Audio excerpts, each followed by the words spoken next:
2 Samuel 18, I have probably read this chapter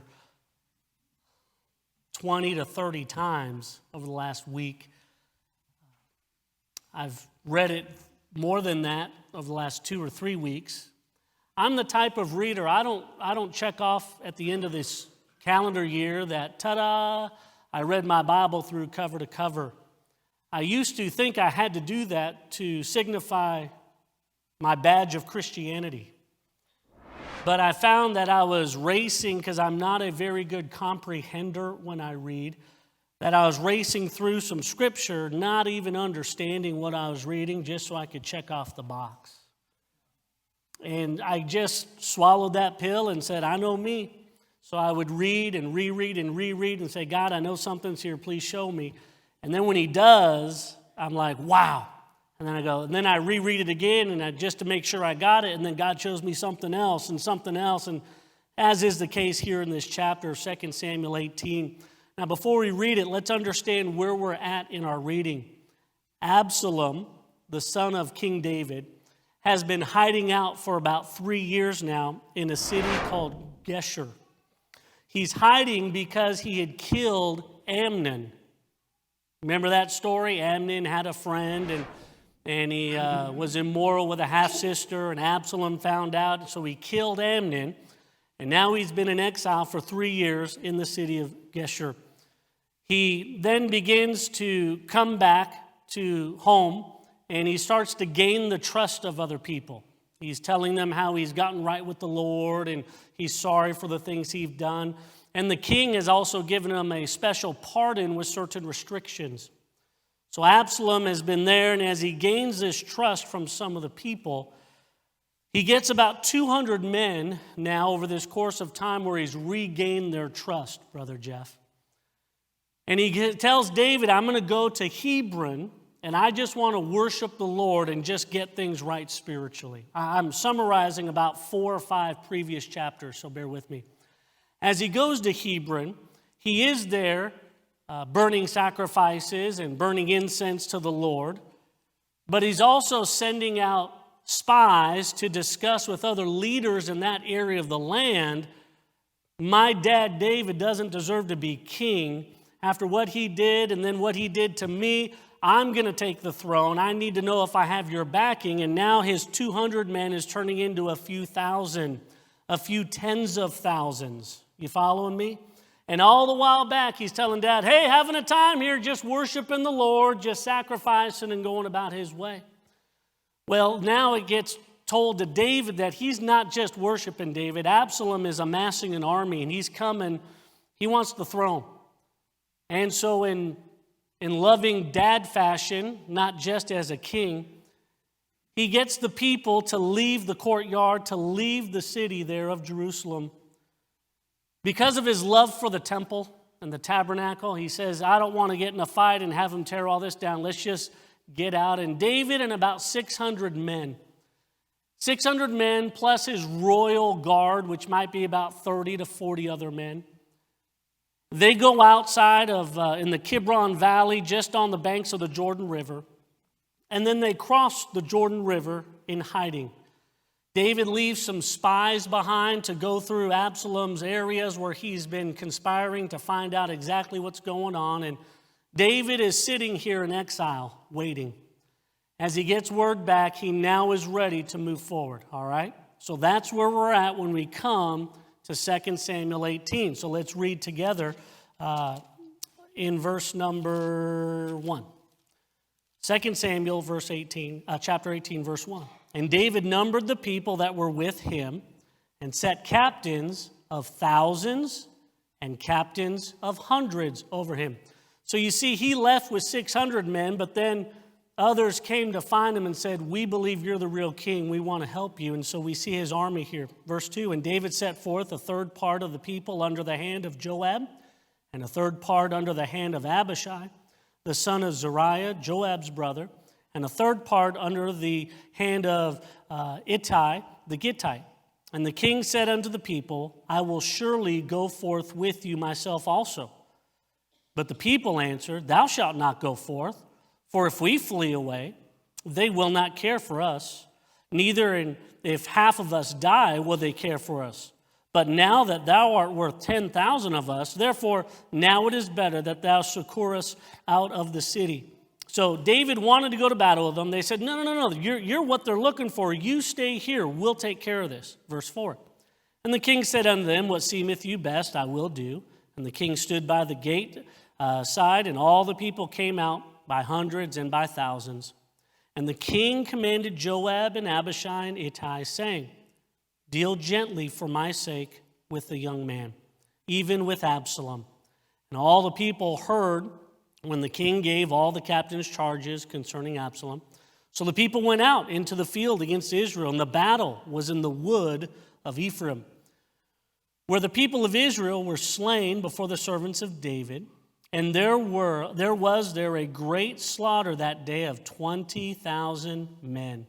For the battle was there scattered over the face of all the country, and the wood devoured more people that day than the sword. And Absalom met the servants of David, and Absalom rode upon a mule, and the mule went under the thick boughs of the great oak, and his head caught hold of the oak.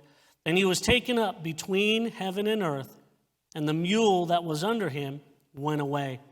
And a certain man saw it and told Joab and said, behold, I saw Absalom hanged in an oak.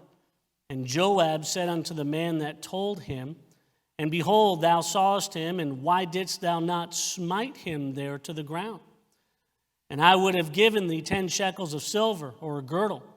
And the man said unto Joab, though I should receive 1,000 shekels of silver in mine hand, yet would I not put forth mine hand against the king's son, for in our hearing the king charged thee and Abishai and Ittai, saying, beware that none touch the young man Absalom.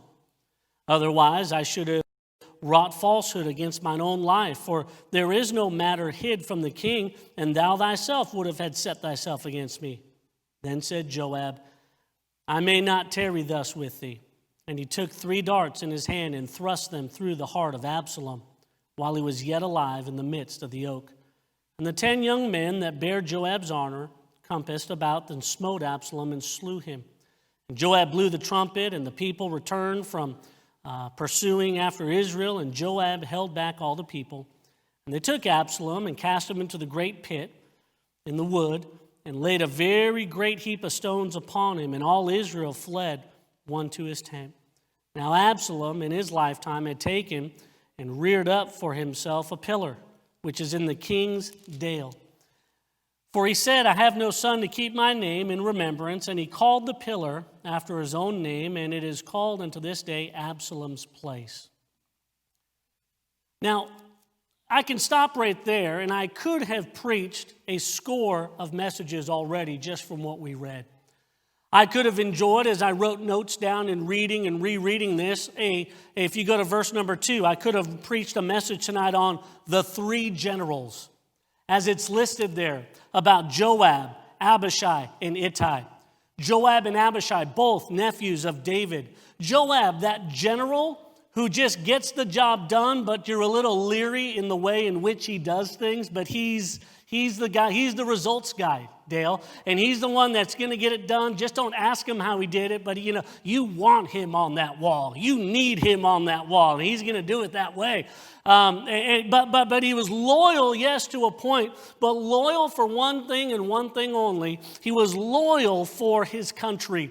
He loved, as long as it benefited the country that he lived for there in Jerusalem, he was okay. I mean, he conspired with David himself to make sure that Uriah was in the forefront of the battle so he could be killed.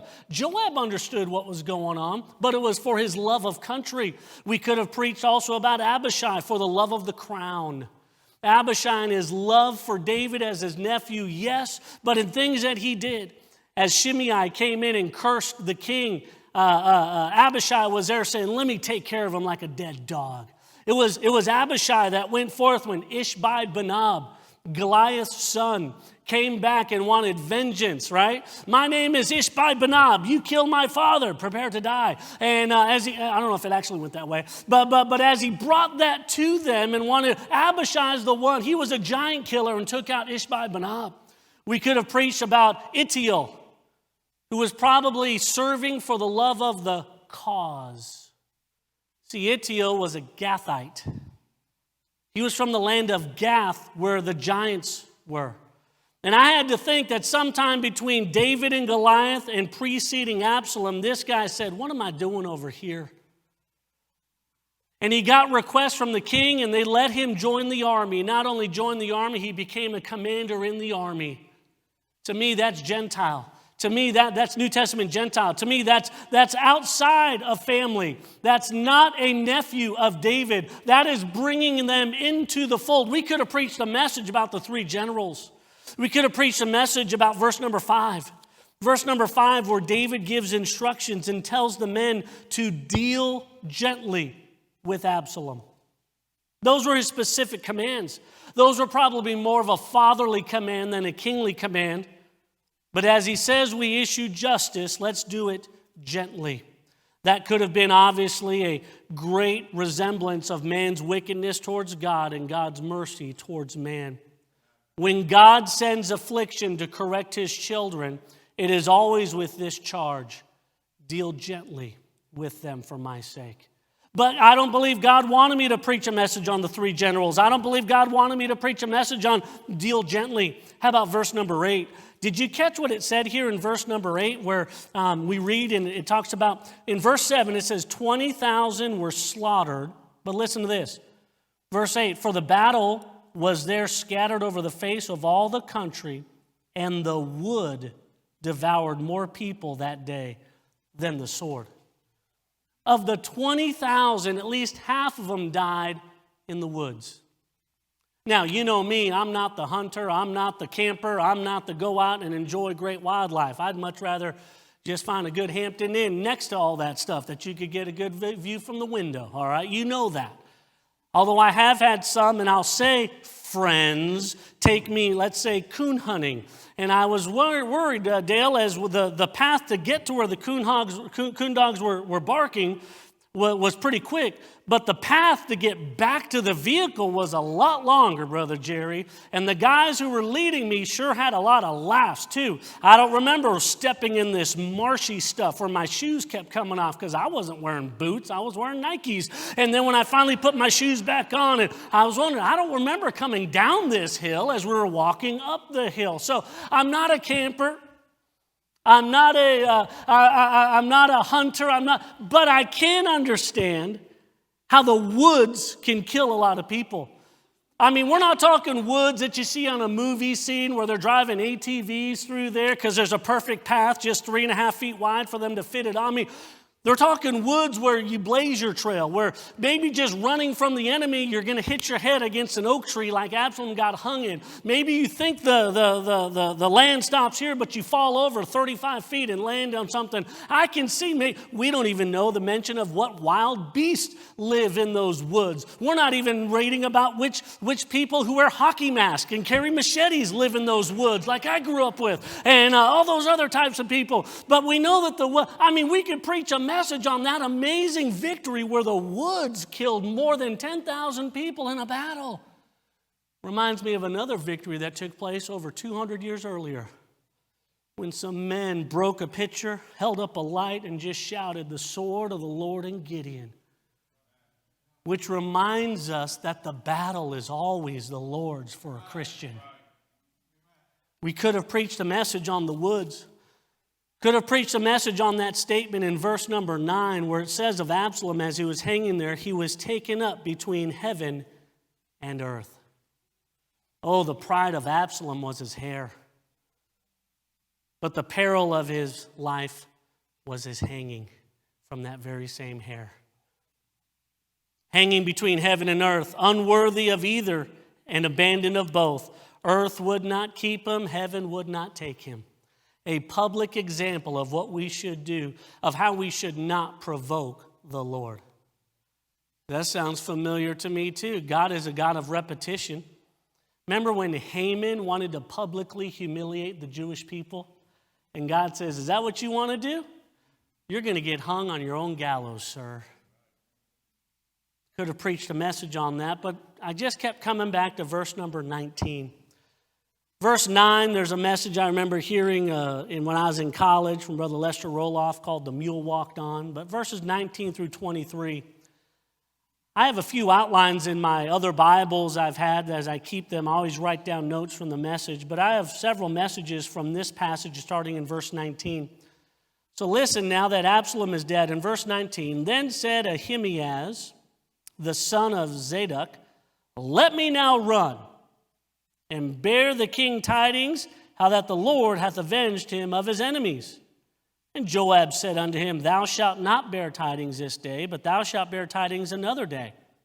But this day thou shalt bear no tidings, because the king's son is dead.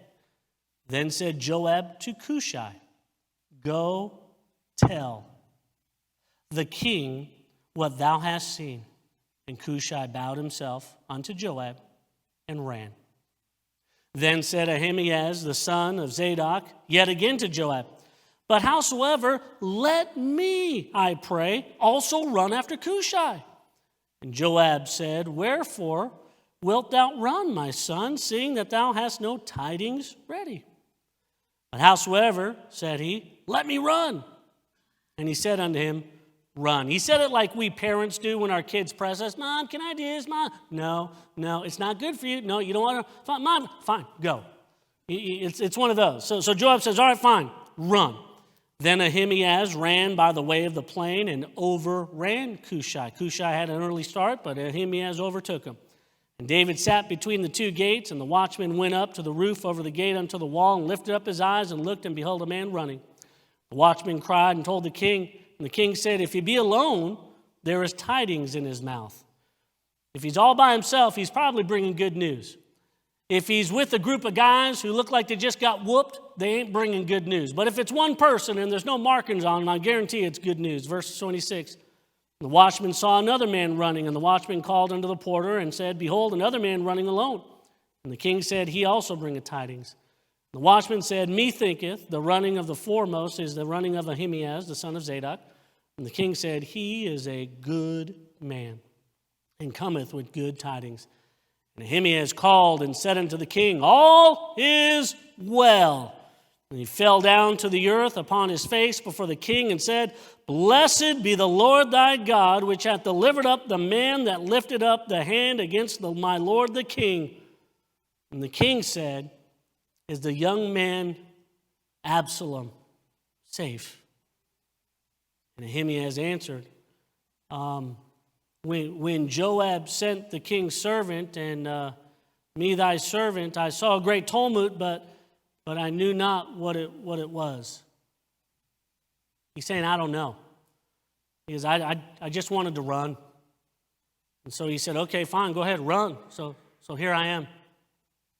You can understand the frustration David has at this time. And the king said unto him, turn aside and stand here. And he turned aside and stood there. And behold, Cushai came, and Cushai said, tidings, my lord the king, for the Lord hath avenged thee of this day and all them that rose up against thee. And the king said unto Cushai, is the young man Absalom safe? And Cushai answered, the enemies of my lord the king, and all that rise against thee to do thee hurt, be as that young man is. He says, no, he's not alive. He's like everyone else we wiped out, all 20,000 of them. And then the lament of David in verse 33, and the king was much moved and went up to the chamber over the gate and wept. And as he wept, he said, oh, my son Absalom, my son Absalom. Would God I had died for thee, O Absalom, my son, my son. I've heard a lot of messages that compare Ahimaaz and Cushai. In fact, an outline I have written in here from a message I heard probably 18 years ago is this, speaking of Ahimaaz. It speaks of him greatly, saying, he volunteered. We ought to volunteer. And then it says, he wanted to be included. We should want to be included and not be on the outside. He wanted to be by the king. He didn't want to miss something important. And then the last one, he wanted to beat Cushai. Now, you know, when I'm working around a bunch of young people and I hear a message like that, that's a motivating, let's go charge hell with a squirt gun message. I get it. But I believe the emphasis is misplaced. Because look at verse 19. Ahimaaz, the son of Zadok, says, let me now run. Look at verse 22. He says, let me, I pray thee, also run. And we see those two times there. There's a third time he alludes to it where he says, I want to run. That we get from there that the message is about, we got to run. And we always cross-reference it with Hebrews 12. And let us run with patience. And Ray says, I'm not arguing the style of topical preaching that you could do there. But in its context, I'm afraid we miss out on something that if we just read through it, we overlook it. Go back with me to verse 19.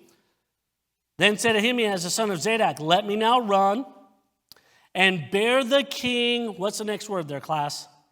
Tidings. Thank you. How that the Lord hath avenged his enemies. And Joab said unto him, thou shalt not bear, what's it say, class? Tidings this day. But thou shalt bear tidings another day. But this day thou shalt bear no tidings, because the king's son is dead.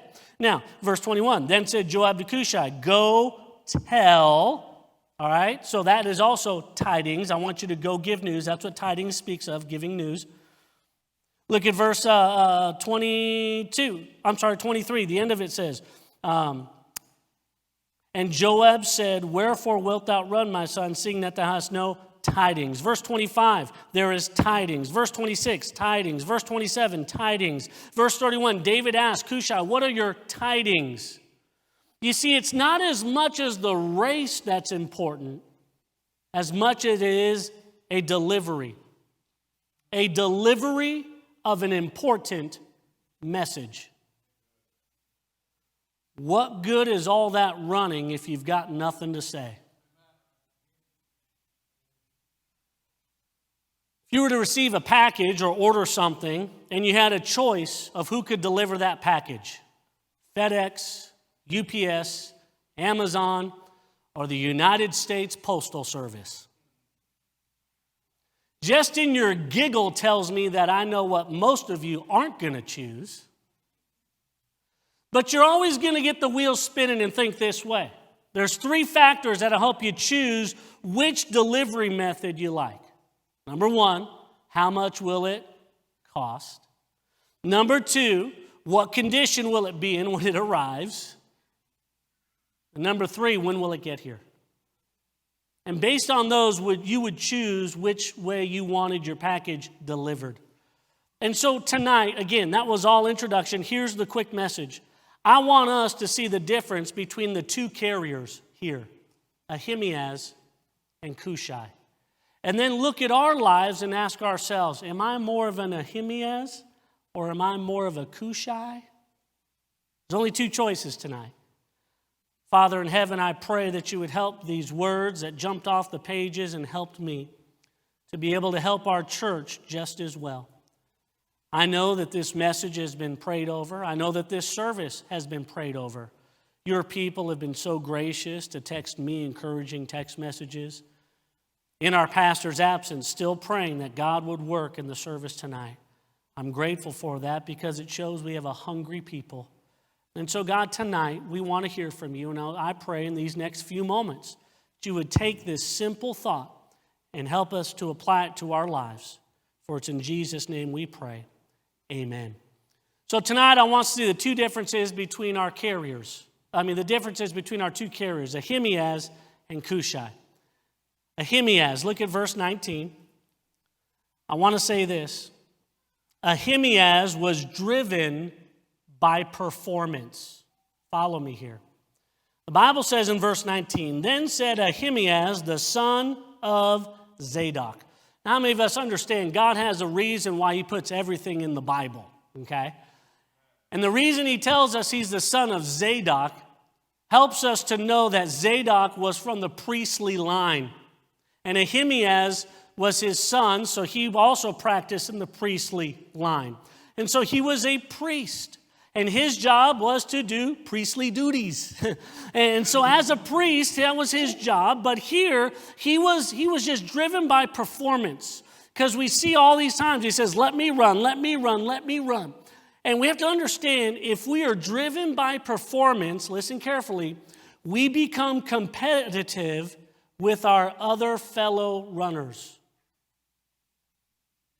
our other Christians.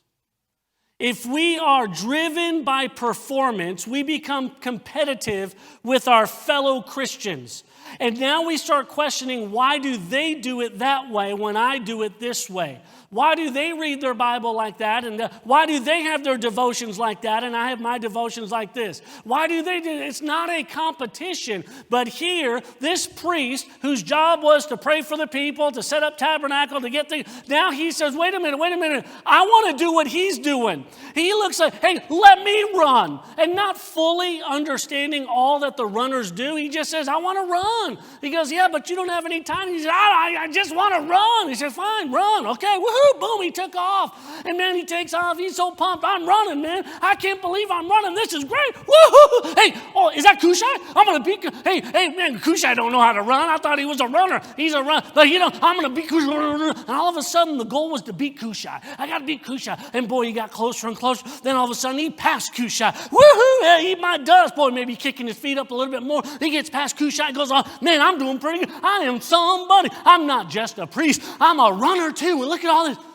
And Mr. Runner Ahimaaz gets to the court. What news do you have for me? How's the boy?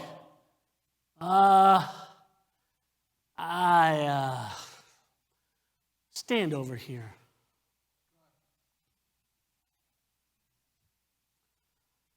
But he wanted to be in the performance. He wanted to be around everything.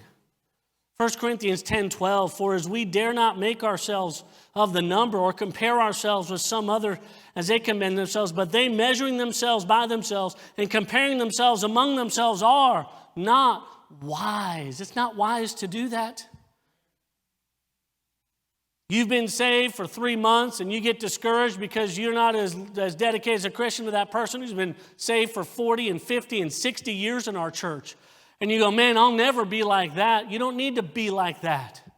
You need to be the best Christian you can be today. You folks have been married and you're waiting for God to give you kids, and you see these folks who these couples who come in holding hands and they have gray hair and they sit next to each other, they adore each other. You think, man, I could never do that. Oh, you don't need to be like that. You just be the spouse that God needs you to be now. You be the parent that you need to be now.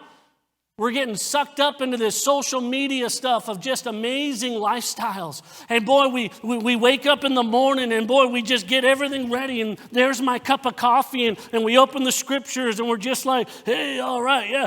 Woo, just spending time with the Lord this morning. And all of a sudden we're thinking, man, I wish I could read my Bible like him. Why should I even bother? Because we're comparing to some social media lifestyle, which is 99% opposite of what their true lifestyle is.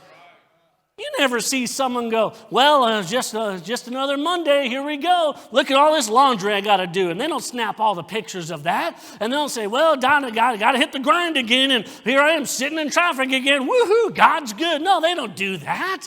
They wait until they get the buy two, get one free at Sonic and post something online. They wait until it's camp meeting time and they post a picture of the auditorium. They go, woohoo, sure is great to be in God's house today. But then they go, well, we're just having a drive-through. Well, we're just having a live stream. Well, we're just doing this. Hey, we're having exactly what God wants us to have.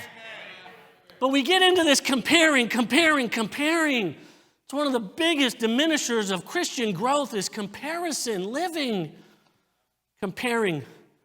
Oh, be careful about what comparison can do. It builds exhaustion.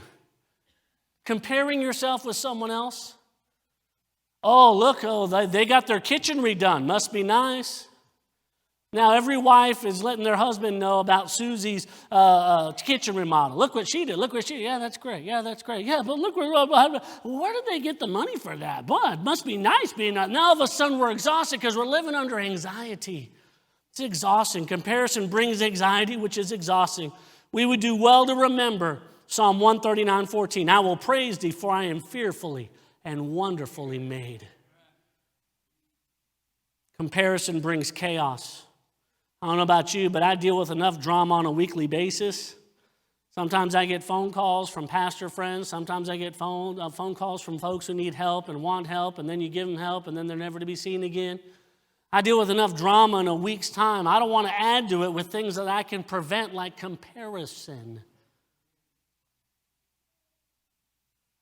Comparison breeds discontentment.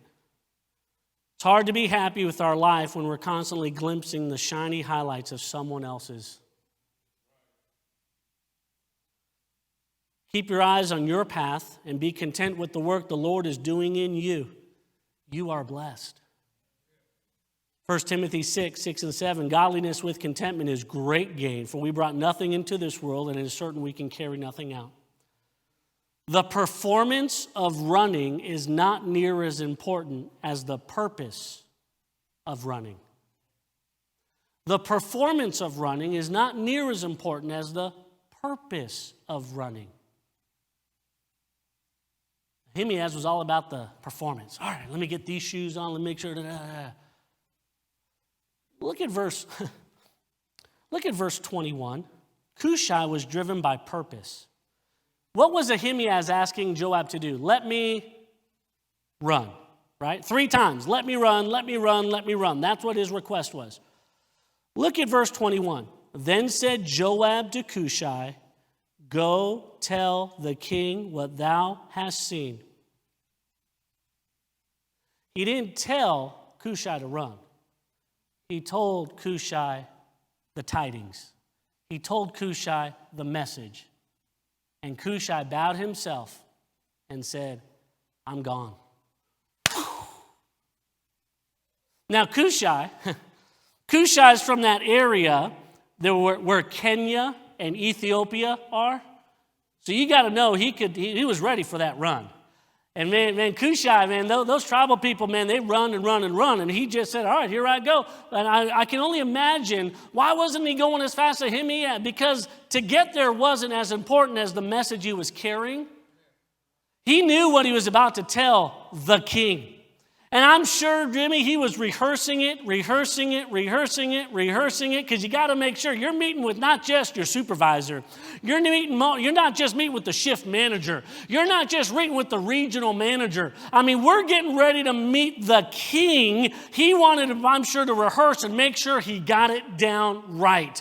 And man, the way he worded it so well, as thine enemies are, and all they have fallen, so is the child, so is your son. He didn't just go, oh yeah, and I forgot your son died too. No, he carefully went. He said, I've got a message that I want to be so careful with. I don't want to be flippant with it. I don't want to just bring it out here. Man, I've got a message. I've got to run.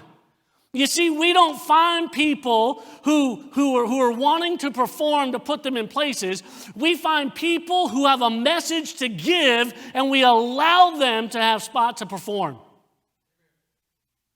You get what I'm saying? Oh man, I come one Sunday a month, but I'd sure like to get involved. Well, when you can start coming 2, 3, 4 Sundays a month, we can maybe put you in a spot to give the message. God give us Cushais who have a message. Cushai was driven by purpose. I am saying God has an ultimate purpose to see us. What was his purpose? His purpose was in the message. Our purpose is what? To do that same message, but our purpose God gave us is to be conformed into the image of Christ. Our purpose, but we all with open face, beholding as in a glass the glory of the Lord, are changed in the same image from glory to glory, even as by the Spirit of the Lord. Paul wrote it this way, my little children, of whom I travail in birth again until Christ be formed in you. Our desire as pastors for the people is that Christ be formed in you. God's purpose for you as a Christian is that Christ be formed in you. I don't just want us to have a goal to be a good spouse only. I don't want us to have a goal to be a good child only. I don't want us to have a goal to be a good friend only, a good employee only. I want us to be all that, but you can be all that if your main goal is that you want to be like Christ. And those will take care of themselves. And if Christ be formed in you, you'll have a message to deliver. And if Christ be formed in you, you'll have a message to deliver. Jesus saves. Acts 4:12, neither is there salvation in any other, for there is none other name given under heaven among men whereby we must be saved. Hey, you'll have a message of hope for this area during this pandemic. You could say, oh, Jesus says, come unto me, all ye that labor and are heavy laden, and I will give you rest. Not stress, but rest. Hey, you can have a message for those coworkers and say, for thou art my hope, O Lord. Thou art my trust from my youth, Psalm 71:5. You can give them Lamentations 3:25, a message that says, the Lord is good unto them that wait for him, to the soul that seeketh him. John 15:11. There's a message you can bring someone. You can bring them, these things have I spoken unto you, that my joy might remain in you and that your joy might be full. Hey, you just make sure you be like Christ and the message will automatically come out. These things have I spoken unto you. And John 15 also tells us, Psalm 48, for this God is our God forever and ever. He will be our guide even unto death. Psalm 37:23, the steps of a good man are ordered by the Lord, and he delighteth in his way. Hey, for God hath not given us a spirit of fear, but of power and of love and of a sound mind. What a message! What a message. Thou wilt keep him in perfect peace, whose mind is stayed on thee. The name of the Lord is a strong tower. The righteous runneth into it and is safe. Colossians 3:15, and let the peace of God rule in your hearts, to the which also you are called in one body, and be ye thankful.